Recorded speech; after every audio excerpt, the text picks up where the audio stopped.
Next part, hopefully the final one. People are picking apart at me. They are picking apart anything that they can pick apart. And it's very frustrating.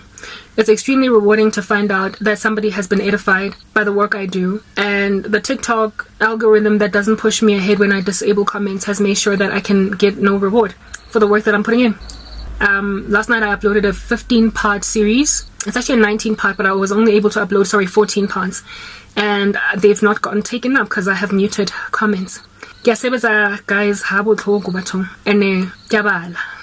I don't just come here on YouTube and speak. I'm educated. I study what I speak so that I don't deceive people. I am not to be irresponsible with the words of Christ if I've put myself in a position of some kind of a teacher.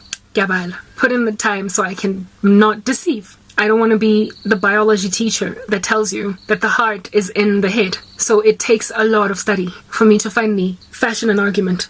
And then somebody tells me you talk too much about witchcraft.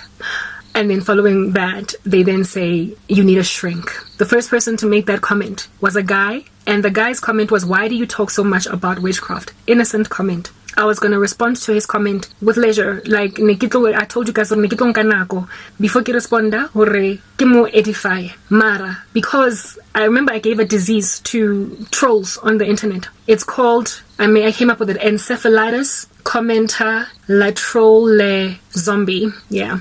It's my disease name. It's people who wouldn't otherwise say anything mean to you on your comment section until somebody says something and then they just pounce on it. It's my trauma that I have endured from jealous friends, and I just cannot be dealing with it over and over again. My friends were cool with me until the first betrayal in my life hit, and then all of them trampled me underfoot, stepped on me like I'm a rag doll that doesn't have bones that can get crushed. And I then, on that day only, found out Urmonawabona went to the extreme of being prepared to watch me die.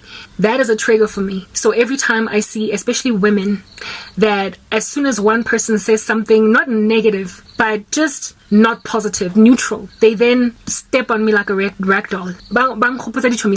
People that I trusted, that I thought they would support me, but as soon as I was down, bavele bangigwaza ngiphansi. Babonisa ukuthi mebaphethe nenhlizweni zabo all along. They did not exercise self-control on it. I've got that trauma. And every time I see it in my comment section, it's like all over again, I'm in 2014. All over again. I'm in that time where people that I trusted, that I thought were good, then all of a sudden, because I got persecuted violently by almost all my group of girlfriends. Because mara when I was still strong, they exercised self-control. But as soon as I fell, most of them, they just rode the wave. And when I see that activity in my comment section, I shake, literally, real shakes. I get real shakes, matsogo aga tremble as I am responding, because it's literally a repetition of a very traumatizing event that happened in 2014, and to this day it has left me barren, devastated, destitute, with no one to trust and rely on.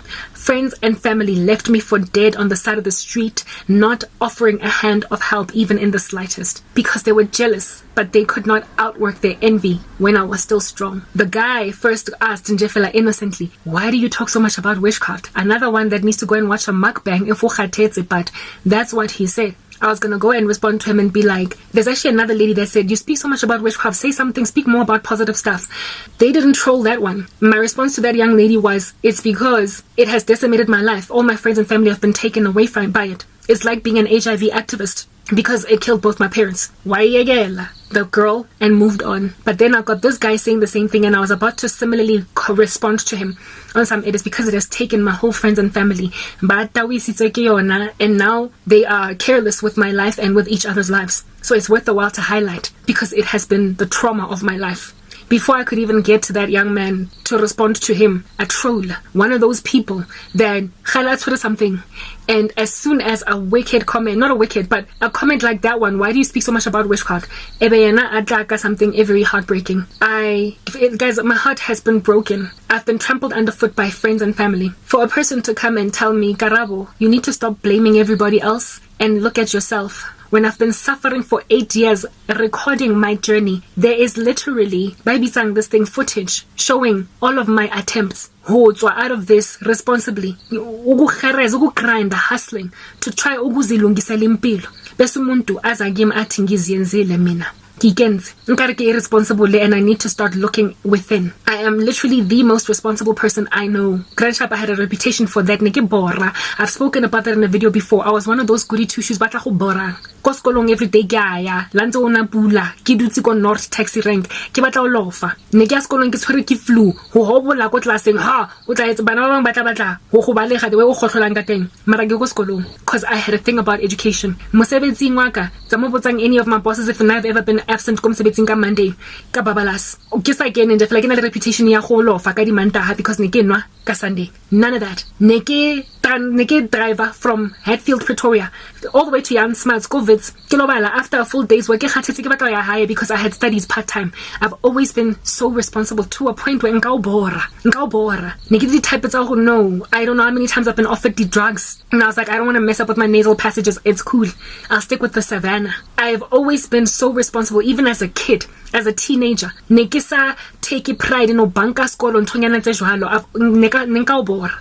And for me to be that kind of person, I've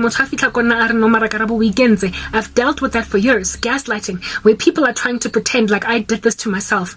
I did not just suddenly walk into the CEO's office and spat on his expensive shoe and then expected to keep my job. I was literally outed of my company, my organization, by a bunch of saboteur colleagues, and I've got exculpatory evidence to that nature that was ignored by the CCMA because of bribery and fraud that I can prove very damnably so in a court of law, and yet I was ignored. I'm just going to ignore it because these are the things that I have to deal with every day. That is what happened with my life. Do you understand? I was